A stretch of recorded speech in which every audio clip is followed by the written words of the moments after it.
Good afternoon, I'm Kelly McCullum with North Carolina Channel. We are live in downtown Raleigh at the Raleigh Convention Center for the Emerging Issues Forum 2016.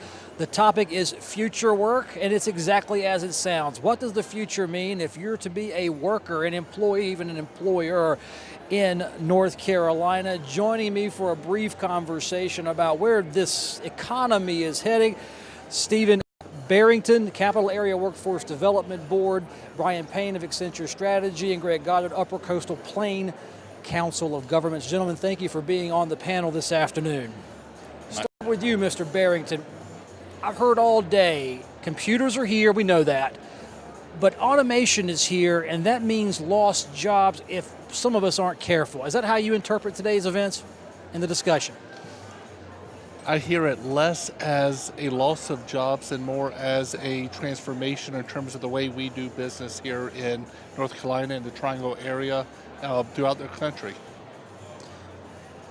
To you, what's your thoughts on today's talk? We started with a discussion on artificial intelligence becoming more human-like, which means consumers will like it, but it could displace jobs. Is there a convenience economy where humans can benefit, even if at the end of the day the net loss is in blue-collar work? Oh, I think absolutely. You know, Accenture, we were at Davos, the World Economic Forum, and we talked a lot about the fourth industrial revolution, so I'm very excited to have that same conversation here in North Carolina. I think absolutely, we are on the optimist side of this, and we believe that there is a lot of value that can be created through artificial intelligence and the application of digital. But companies and policymakers need to understand what that is and make the right decisions to lead us down that path. Upper Coastal Plain, I know where the Coastal Plain is, I'm from there, it's rural. Struggles for manufacturing jobs, is struggling for manufacturing jobs. Yes. The talk is just having any kind of work at all, much less artificial intelligence. How are we positioned down towards the east? These are difficult times for rural counties like in the Upper Coastal Plains region. We have high unemployment, low skill levels, so it's challenging work. I tell you, the statistic that really got my attention is 50% of the jobs in North Carolina maybe transition out with new technology over the next 20 to 30 years. What are we going to do with all these folks? Stephen, you were there this morning when those predictions were out. 6 counties could lose 47% of their future jobs in a few decades. Is that to scare us, or do you really think, as someone who sees the job market looking ahead, that we really could lose half our jobs to automation?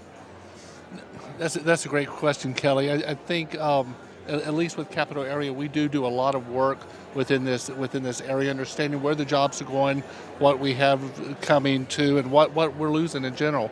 Automation is one where we can't grow CNC machinists fast enough in our area within the state, and local manufacturers are truly looking for that sort of skill, as well as some others.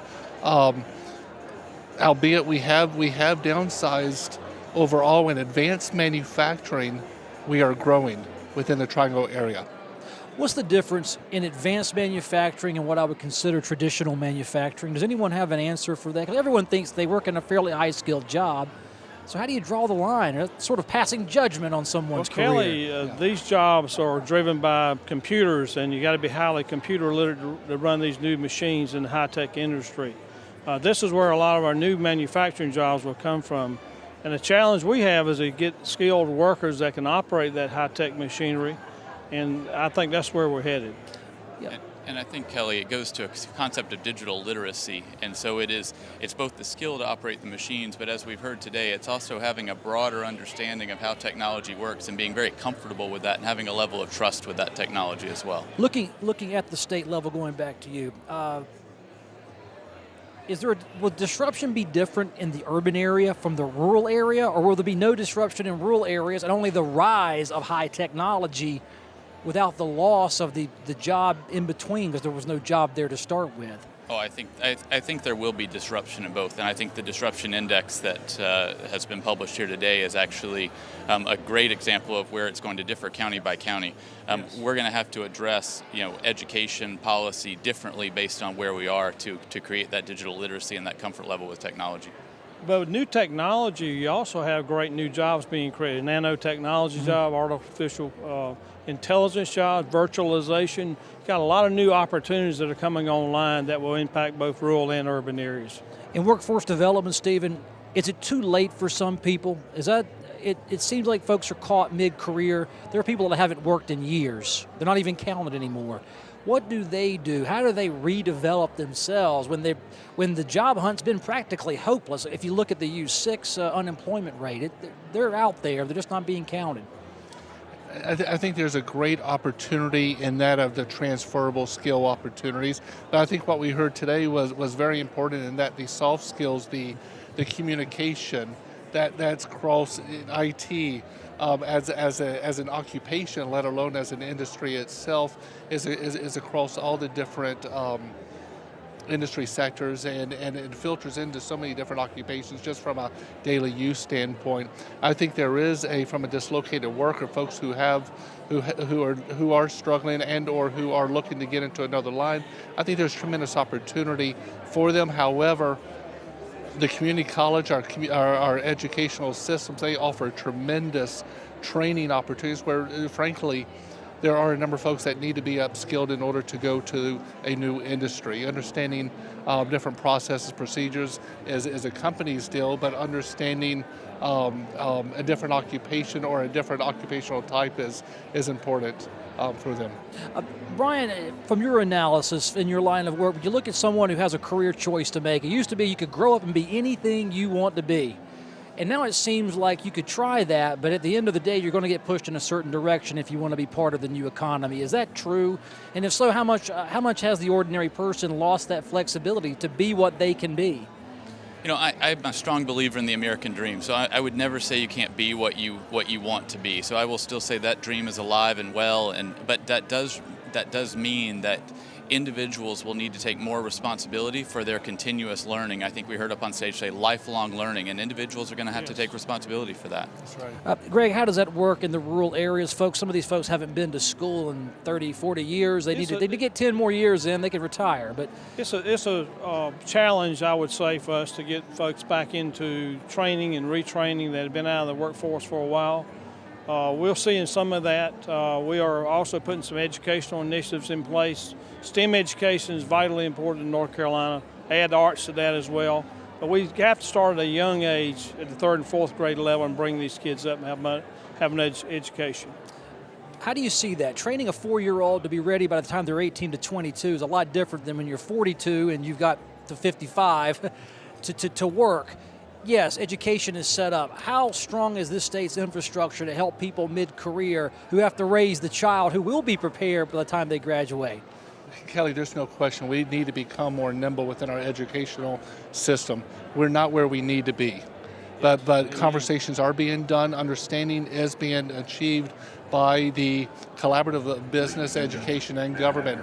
It needs to be industry-led, business-driven, and our education needs from K-12, K-14, K-16 needs to follow that. Please take your seats. Looking ahead 20 years, Brian, what will this state look like economic-wise from an economy standpoint? Will there really be half our jobs obsolete? Or will they be viable jobs, but some factories that are well enough off will just replace humans? How do you see it? I believe, once again, I'm the optimist here as well, and I believe that the economy, even though a number of jobs will no longer be available and they will be displaced, I believe new jobs will emerge. I'm very optimistic about that. Greg, what jobs do you see as leaving the coastal plain, ones that are still there that they're going to compete against technology? Well, as was indicated today, those jobs in finance and engineering and accounting could very easily be displaced by technology. We've lost a lot of our manufacturing. We're trying to get back some of the advanced manufacturing. I don't see the downside quite as urgently in the rural areas.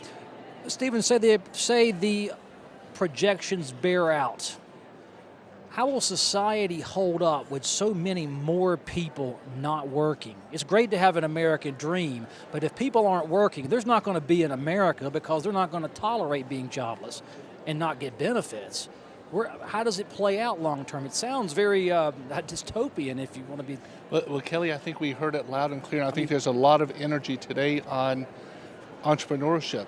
And individuals, folks who whether they're 42 years old or whether they're just starting out at 6, 7 years old, they need to become and start. We need to develop a culture that not only treats the child and only asks the child, what do you want to do and who do you want to work for when you graduate?